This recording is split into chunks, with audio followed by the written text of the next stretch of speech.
de mauvaise foi conduit en effet Jean-Luc Mélenchon à ne jamais céder un pouce de terrain, même quand son intervieweur requiert de sa part un simple acquiescement, une toute petite adhésion au consensus général, comme par exemple quand il lui était demandé de condamner les bombardements russes en Syrie, ce qui semblait la moindre des choses. Est-ce que vous contestez la notion de crime de guerre imputable à la Russie ?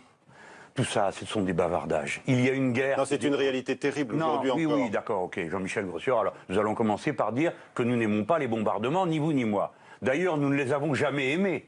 Vous voulez voir de ma bouche sortir le mot russe pour que ça rentre dans le vocabulaire ambiant. Alors, les bombardements en général sont condamnables, monsieur Jean-Michel Grossior. Arrêtez avec la politique de Disneyland. Il y a une guerre et les deux parties essayent de la gagner. Je verrai bien la tête et les questions que vous poserez à vos invités d'ici quelques jours. Quand commenceront les bombardements sur Mossoul, vous les trouverez divins, parce que libérateurs, vous savez... Je ne sais pas si vous visionnez vos interventions à la télé, mais vous ne vous dites jamais, après coup, que vous avez peut-être été trop intransigeant? Il faut comprendre la mécanique. Quand la machine médiatique se met en route, il faut que tout le monde cotise au même endroit.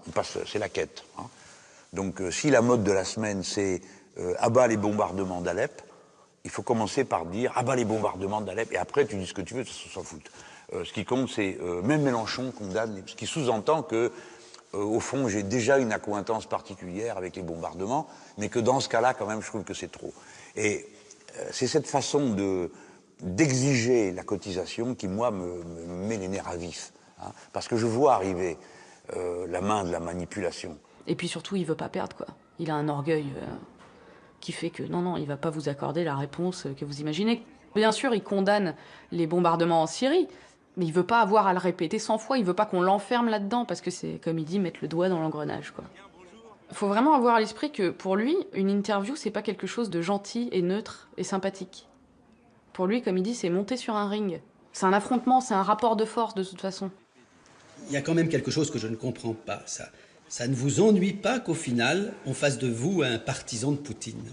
La vie médiatique, c'est comme une scène de Santon. Chacun est à sa place. Alors, le berger, le boucher, le cavalier. Pour que la scène soit au point, que ça se rentre dans le cadre, il faut que chacun occupe une place. Voilà. Donc, moi, on m'a mis à la place du méchant. À chaque fois qu'il y a un méchant qui apparaît dans le tableau, il faut que je sois d'accord avec. Un coup, c'est Fidel Castro, me voilà castriste, le lendemain, c'est Chavez, le surlendemain, c'est Poutine. Pour quelle raison sympathiserais-je avec M. Poutine? Pourquoi? Parce que j'ai dit, la Russie, ce sont des partenaires et pas des adversaires. Donc vous m'entendez? Si je suis le président de la République française, je m'entendrai avec les Russes et je ne me soucie pas de savoir qui dirige leur pays. Parce que le général de Gaulle ne s'est pas soucié de savoir que c'était Staline qui dirigeait l'URSS quand il a passé un pacte avec. Voilà. Parce qu'il ne s'est pas soucié de dire que c'était Mao Tse-tung qui dirigeait la Chine quand il l'a reconnu en 1964 et que c'était le seul pays qui faisait ça.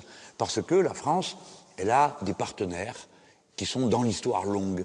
Voilà. Et nous, on doit nécessairement s'entendre avec les Russes. Et chaque fois qu'on ne s'entend pas avec eux, ça tourne à la catastrophe pour les Français. Donc après, c'est une autre chose de dire qu'on est d'accord ou pas d'accord avec tel ou tel régime. Enfin, c'est quand même un comble. C'est quand même un comble. Moi, mon ami russe, il est président d'une organisation qui s'appelle le Front de Gauche. Il a déclenché des manifestations. Où il est, mon ami russe? Il est en prison. Et pourquoi ça serait moi qui serais d'accord avec Poutine? Non, là, c'est abusé. Moi, j'accepte d'être critiqué durement dans ce que sont mes positions, pas dans celles qu'on m'attribue.